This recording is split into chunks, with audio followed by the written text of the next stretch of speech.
is up, people? Phoenix here.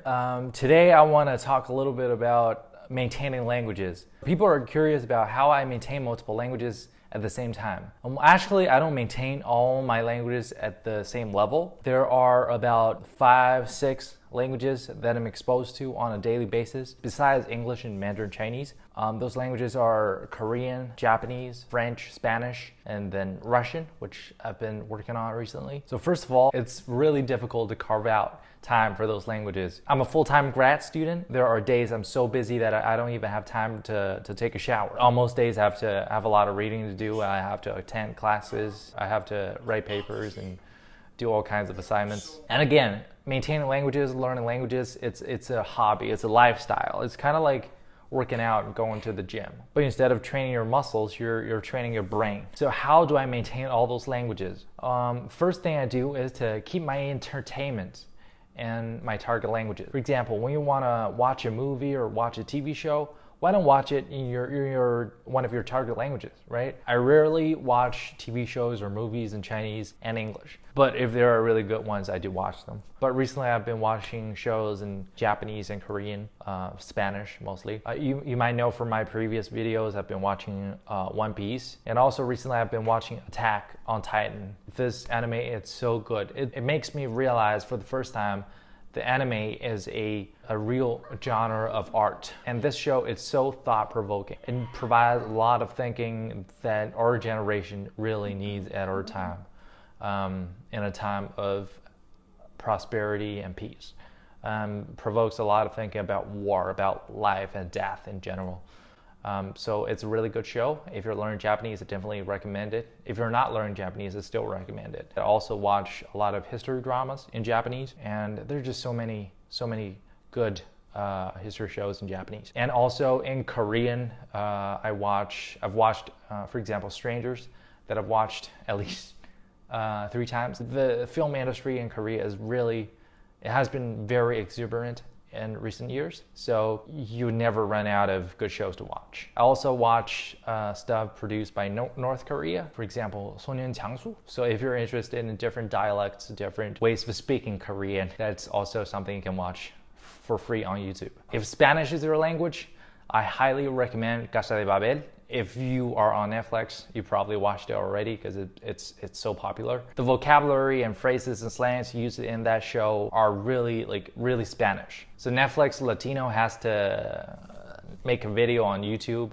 and explain certain phrases and slangs to native Spanish speakers in Latin America. And if you're learning Chinese, I know I just said I rarely watch shows in Chinese and English, but I watched this show and I really recommend it.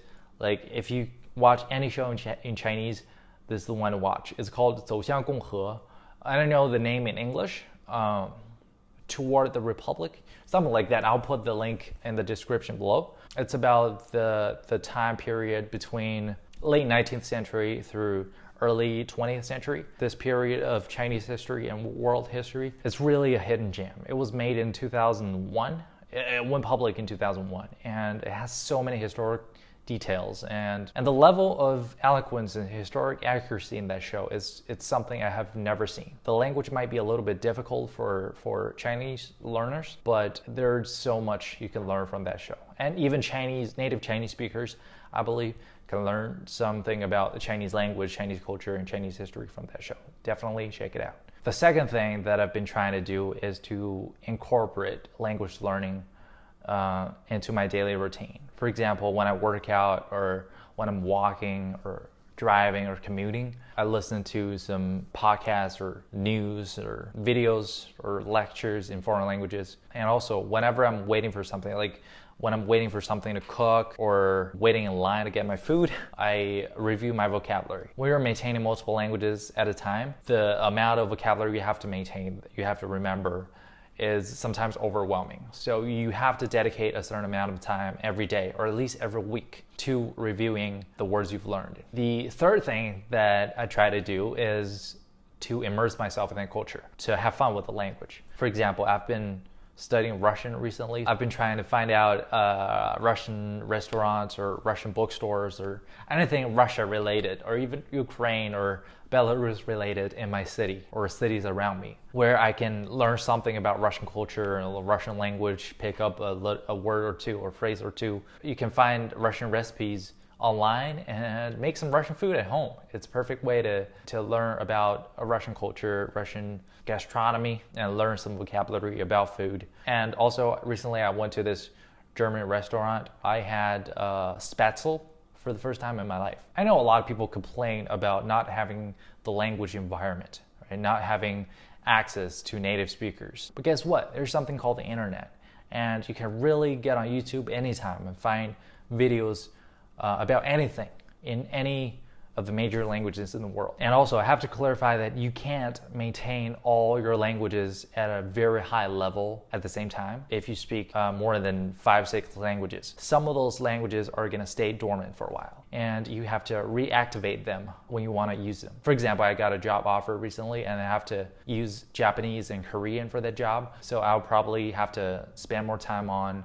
my Korean and Japanese in the next few months, get better at them. And also, if maintaining languages or learning a language is giving you anxiety, if it's exhausting you, if you're having trouble having fun with that language, maybe learning foreign languages is not your thing. If learning languages is not your thing, it's perfectly fine. Maybe your talent is in your native language. Maybe you can create something beautiful and meaningful in your native language. Or maybe it's programming languages that's your thing. Whatever your thing is, I hope you have fun with it. I hope you enjoy it, and I hope you enjoy your life. And that's it for today. Don't forget to like and subscribe. See you in my next video. Ciao.